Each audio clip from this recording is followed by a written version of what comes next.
So let me tell you, these past couple of weeks have been very hard in the bag buying realm that is my life. You know, I was in the mood to buy something new. I have been for quite some time, actually. There have been a lot of bags that have come up that I've almost pulled the trigger on, but for some reason didn't. And today we're going to be unpacking that because I need to manifest my next bag, whether that's Hermes, another Ricky. We're going to kind of unpack that later today. But before we dive in, hey guys, my name's Caleb. I post luxury and lifestyle related content 3 times a week. So if that's something you're into, hit the subscribe button down below. Consider joining the membership for extra perks, access, members meetups. So there have literally been, over the last, let's just say, 2 to 3 business weeks, so many good bags like popping up on my radar, and for one reason or another, I don't end up buying them. And I'm like, I don't know if I'm gonna get that point in my collection where I don't really need anything new. I mean, do we need any of this stuff? Absolutely not. It's not a necessity, but it would be nice. It's always nice to have a new bag, or the anticipation, like the hunt, finding it, purchasing it, waiting for the shipping delivery to come in. And I'm not feeling much lately. So let's start with Todd's first, because this bag is iconic. I was originally with my husband and our friend Jamie from Luxe Petite. We popped in on a whim at the Todd's boutique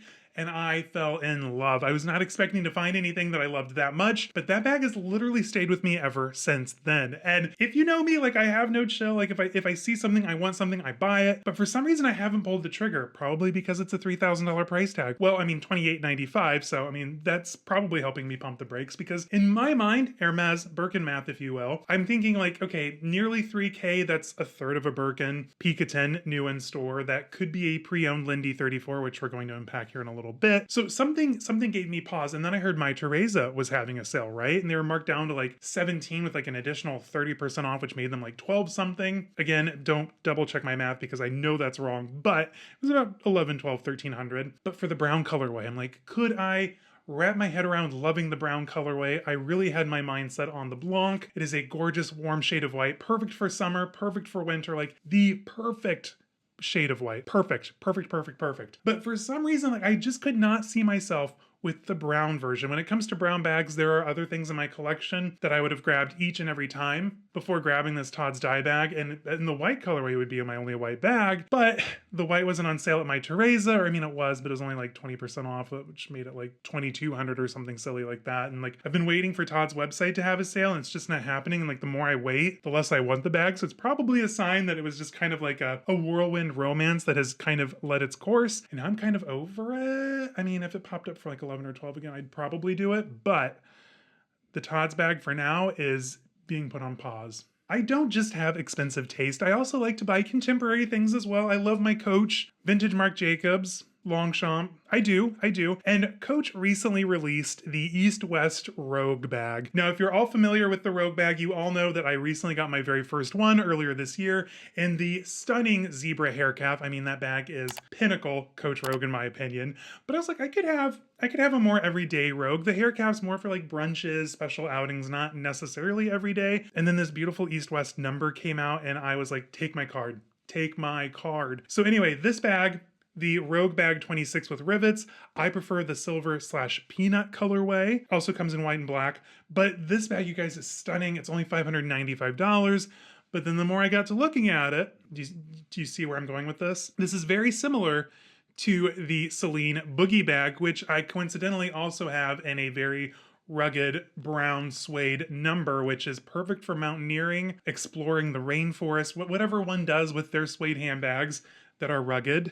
But this bag, I mean, it's gorgeous, it's cute. It's also like $600, and again, every time I'd probably grab my Celine Boogie over this Coach Rogue. Each and every time. I know myself. I would. I'm being honest. So then I thought to myself, you know what, Caleb, you do love a Rogue, you love a special Rogue, so why not find one of their exotics? Now, Coach does dabble in exotics, typically for their more premium bags, like the Rogue in the Studio. So this also comes in alligator, for which it's like $5K, which I'm sorry, I'll just get a Birkin or a Kelly. But the snakeskin Rogue 20 is only $1,200. It came in all black, which was absolutely stunning. It's no longer on the website. I'm like, did it go to outlet? Do I want to know if it went to outlet? I mean, if it did, tell me, because I'd gladly buy one. But with the black snakeskin, it would be too similar in size and color and material composition to my Gucci Lady Lock, which again, if I had to choose, the Gucci Lady Lock would probably win each and every time. But they have a blue colorway. You're like, Caleb, why didn't you just get the blue colorway? I'm about to tell you.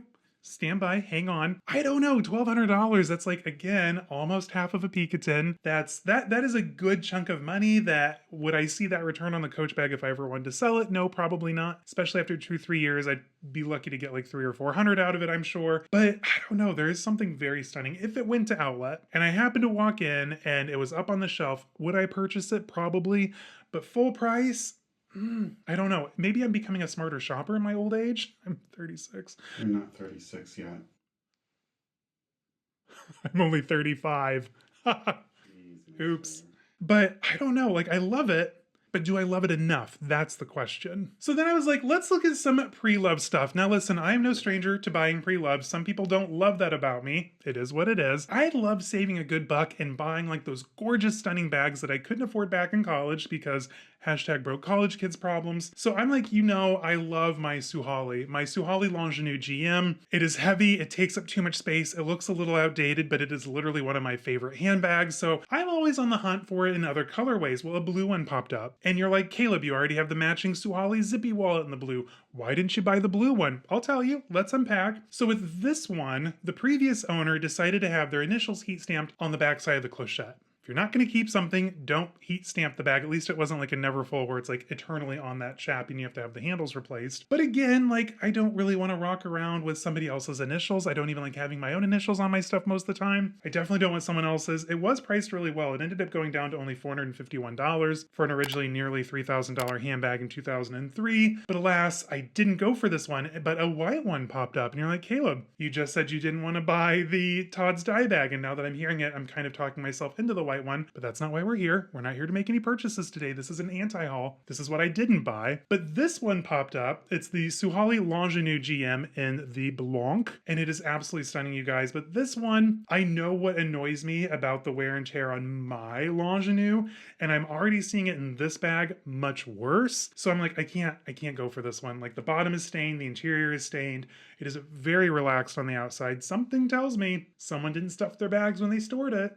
It also doesn't have a dust bag, so #dustbag conspiracy. Where do they go? Who has them? Are they being sold? Or is someone making them into something? Like, what is going on with these dust bags? Anyway, I digress. So needless to say, I'm not going to buy the white version. So that brings us to the two most disappointing bags on this list. But I went into the city, which is no easy feat, on the blue line, to try on an Hermes Lindy 34 at the Real. So we get there, I had my SA, she brought it in, she held it for me. They told the other people that I was coming, I arrived, they bring it out. I loved it, I did, but it's very heavy, empty. I'm like, I didn't even try putting my stuff in. I was carrying my Vespa, so I didn't have everything anyway. It's been like, oh, can I put my 3 items in there and see if it fits? Like, duh, like no, it wouldn't have made much of a difference. Very heavy on the shoulder. Like what no one tells you about the Lindy is that it's a chonk. It weighs more than my Birkin in my opinion. At the end of the day, it was a stunning color. It was in really good condition, still had stickers, smelled amazing like brand new leather, but there was a big gash on the front of the bag. Like someone had just like slammed it into something, and rather than sending it to the spa, they're just like, I'll cut my losses and sell it to the Real, which is so sad. It was such a beautiful bag. But is the Lindy 34 the right next bag for me? I don't know. We're going to discuss it a little bit more in the weekend vlog. So there's going to be a lot of fabulous shopping, thrifting. We're in the city. It's a moment. Check it out. And that brings us to the final bag that I didn't buy, or at least in this case, didn't have the chance to buy. And that is this gorgeous, perfect Ralph Lauren Ricky 33. Now you all know I'm obsessed with the Ricky. It is literally one of my favorite handbags. If I could have it in every single color material, I would have this bag. But I'm very picky with my collection. I don't just like to buy anything just because I like it. Like I want to make sure it fits with my wardrobe, my aesthetic, makes sense in the closet. It's a good investment. I use that term loosely, but it's a good thing to spend my money on. I have been very impressed with this Ralph Lauren Ricky up here. But this one, you guys, was stunning. It was a beautiful canvas, a cream canvas with RL gold leather trim, the thick strap that I would never wear because I don't wear shoulder straps, but that is not the point. And it sold before it dropped past the first look thing. I hate the first look. Like you have the item, just drop it. Like I get it. They want to make an extra buck. Cool, fine, whatever. Because of this, I've learned my lesson and I am now a first look member yet again. And I've been constantly refreshing, searching, hoping that another Ricky would pop up. Or maybe the person who bought the perfect Caleb Snell Ricky in that beautiful spectator style said, you know what? There's this guy on YouTube. He'd probably really like this. Let me return this to the Real so he can buy it. Like, please, if you're seeing this, I'm on the wait list for it. Just return it. Return the bag. Anyway, it was $455. The only thing wrong with it, yes, there was a caveat. It was missing the key clochette. And I was telling my husband, he was like, oh, so it wasn't the perfect Ricky. I'm like, hold your tone, watch it. I said, my RL Ricky is also in RL gold. I could have just moved the clochette back and forth between each bag.